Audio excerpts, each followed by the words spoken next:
मेरा नाम सिमरन है और मेरी उम्र 26 साल है। मैं कानपुर में रहती हूँ। हमारे घर में मेरी माँ, पापा, मैं और मेरे बड़े भैया रहते हैं। मेरे बड़े भैया की शादी मेरी इंग्लैंड में रहने वाली खाला की बेटी से तय की गई थी। मैं और मेरे घर वाले हम सब बहुत खुश थे क्योंकि मेरी खाला लोग इंग्लैंड में रहते थे और हम लोग इंग्लैंड में तो बारात लेकर नहीं जा सकते थे। इसलिए खाला लोग भी हमारे घर आ गए थे। हमारे घर में बहुत ज्यादा घमाघमी थी। मेरी खाला के भी दो बच्चे थे, एक लड़का और लड़की। हाँ, मेरी भाभी बहुत खूबसूरत है, बिल्कुल गुड़िया की तरह। हमारे घर में बहुत सारे मेहमान आए हुए थे।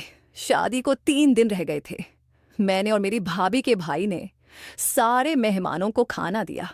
सोने के लिए बिस्तर और चारपाइयाँ पूरी करना बहुत मुश्किल काम था।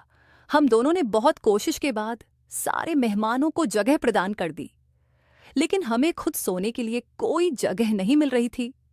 बहुत ढूंढने के बाद स्टोर रूम में एक चटाई और पुराना सा तकिया मिल गया, लेकिन उस पर सिर्फ एक आदमी सो सकता था और हम 2 लोग थे और थे भी एक दूसरे के लिए गैर। मैंने उससे कहा, आप यहाँ सो जाओ, मैं कोई और जगह ढूंढ लेती हूँ। वो बोला, कब से तो ढूंढ रहे हैं, कोई जगह मिली तो नहीं, आप इस तरफ मुंह करके सो जाओ। मैं उस तरफ मुंह करके सो जाता हूँ। मैंने कहा, ठीक है। हम लोग बहुत ज्यादा थके हुए थे, इसलिए पता नहीं चला कब हमारी आंख लग गई और कब सुबह हो गई। अगले दिन भी वही रूटीन थी, नाश्ता करना और फिर सो जाना। अब हम दोनों को भी एक ठिकाना मिल चुका था। हम लोग आसानी से वहां जाकर सो गए बिना किसी मशक्कत के। आज हम लोगों ने बातें शुरू कर दी। सूरज बोला, कितना अच्छा लग रहा है ना, सारी फैमिली का इकट्ठे रहना। मैंने कहा, बात तो सही है लेकिन थोड़े मसले भी हैं। वह बोला, यह तो हर चीज में ही होता है। मैंने कहा, बिल्कुल। वो मुस्कुराया और बोला, ओके, गुड नाइट, सो जाओ। बज़ाहिर तो हम लोग आंखें बंद करके सो गए थे, लेकिन कुछ देर के बाद मुझे अपने ऊपर सूरज का बाजू महसूस हुआ। मैं अभी सोई नहीं थी, अभी कुछ वक्त ही गुजरा था कि उसकी एक टांग भी मेरे ऊपर आ गई। मैंने उसकी तरफ मुड़कर देखा, लेकिन वह सो रहा था। मैंने मुंह दूसरी तरफ किया और सोने की कोशिश करने लगी, और फिर पता नहीं कब सुबह हो गई। अगले दिन भाई की शादी थी। सब लोग शादी हॉल गए हुए थे। मुझे भाई का कमरा सजाने के लिए घर रुकना था। सूरज कुछ देर बाद घर आ गया। मैंने पूछा, क्या हुआ? वह बोला, मेरी कुछ तबीयत खराब है। मैंने कहा, दवा की जरूरत है? तो वो बोला, नहीं, तुम क्या कर रही हो घर में? मैंने कहा, भाई का कमरा सजा रही हूं। वह बोला, मैं मदद करवाऊं? मैंने कहा, नेकी और पूछ पूछ। वे मुस्कुराया और बोला, बताओ क्या करना है। हम लोगों ने कमरा सजाया। बहुत खूबसूरत लग रहा था कमरा। सूरज बोला, आज शाम से तुम ही बहुत प्यारी लग रही हो। मैं मुस्कुराई और बाहर चली गई। रात को तकरीबन 9 बजे सारे घर वाले वापस आए। सब लोग थक हार कर आए थे। हमारे ज्यादातर मेहमान दूसरी कंट्रीज के थे, क्योंकि मेरी फूफू और खाला वगैरह दूसरे मुल्कों में ही हैं। भाई और भाभी अपने कमरे में चले गए।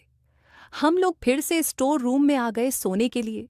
सूरज बोला, मेरी कुछ तबीयत खराब है, मैं सोने लगा हूं। मैंने कहा, मैंने कब रोका है? वह दूसरी तरफ मुंह करके लेट गया और कुछ देर बाद लाइट बंद हो गई। जब लाइट वापस आई तो मुझे इस बात का अंदाजा हुआ कि सूरज नींद में इधर उधर घूमता है, क्योंकि वह सोया था। वह अब मेरी टांगों वाली साइड पर मुंह करके लेटा हुआ था। खैर, मैंने उसे हिलाना मुनासिब नहीं समझा और आंखें बंद कर कर नींद का इंतजार करने लगी। कुछ देर बाद मैं सो गई और तकरीबन 1 बजे कुछ हिलने की वजह से मुझे जाग आई तो मैंने देखा सूरज का एक बाजू और टांग मेरे ऊपर है और वह सो रहा है। मैं खामोशी लेटी रही। अब करती भी तो क्या करती। लेटे लेटे ना जाने कब नींद आ गई और नींद में ही सूरज की तरफ मुड़ गई। अब हम लोग ऐसे सो रहे थे जैसे एक दूसरे की बाहों में सो रहे हों। शायद सूरज जाग रहा था। जैसे ही मैंने करवट बदली तो उसने मेरे होठों को अपने होठों में ले लिया और चूसने लगा। मैं जाग रही थी, लेकिन सोने के बहाने करने लगी। वह बढ़ता जा रहा था, मेरी गर्दन चूमने लगा, मेरे जिस्म को सहलाने लगा। अब मैं भी आंखें बंद करके उसके साथ चिपक रही थी। उसकी भी आंखें बंद थीं। अब उसका हाथ मेरे नीचे तक पहुंच गया था, जहां आज तक कुछ नहीं पहुंचा था। मैं तो मचल गई थी। उसने मेरी कमीज को ऊपर किया और वह सब करने लगा जो नहीं करना चाहिए था। तभी मैंने आंख खोली और उसे मना किया कि यह सब ना करो। उसने कहा, वह मुझे बहुत पसंद करता है। मैंने कहा, फिर अपनी अम्मी से कहो, हमारी शादी करवा दे। मेरी खाला ने मेरे माँ बाप से बात की और उन लोगों ने हमारी शादी करवा दी और हम हंसी खुशी जिंदगी गुजारने लगे। दोस्तों, वीडियो पसंद आई हो तो वीडियो को लाइक करें और शेयर भी करें, और अगर आप चैनल पर नए हैं तो हमारे चैनल को सब्सक्राइब भी कर लें। धन्यवाद।